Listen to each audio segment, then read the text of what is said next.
पाकिस्तान और तुर्क इंटेलिजेंस एजेंसियों की मुश्तरका कार्रवाई में आलमी दहशतगर्द तंजीम दाइश के अहम कमांडर को गिरफ्तार कर लिया गया। तुर्क मीडिया के मुताबिक ISI और तुर्क एजेंसी ने पाक अफगान सरहदी इलाके में मुश्तरका कार्रवाई की। रिपोर्ट्स के मुताबिक कार्रवाई में दाइश कमांडर ओरगिज अल्तन को गिरफ्तार किया गया। उसका कोड नाम अबू यासिर अल्तर थे और ये आलमी दहशतगर्द तंजीम के अहम रुकन समझा जाता था। तुर्क मीडिया रिपोर्ट्स के मुताबिक गिरफ्तार दाइश कमांडर पर तुर्की और यूरोप में कॉन्सर्ट और अवामी मकामात को निशाना बनाने की मनसूबाबंदी का इल्जाम है।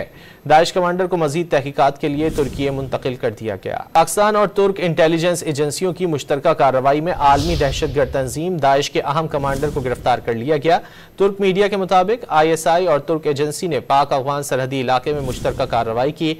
रिपोर्ट्स के मुताबिक कार्रवाई में दाइश कमांडर ओरगिज अल्तन को गिरफ्तार किया गया। उसका कोड नाम अबू यासिर अल्तर थे और ये आलमी दहशतगर्द तंजीम के अहम रुकन समझा जाता था। तुर्क मीडिया रिपोर्ट्स के मुताबिक गिरफ्तार दाइश कमांडर पर तुर्की और यूरोप में कॉन्सर्ट और अवामी मकामात को निशाना बनाने की मनसूबाबंदी का इल्जाम है। दाइश कमांडर को मजीद तहकीकात के लिए तुर्की मुंतकिल कर दिया गया।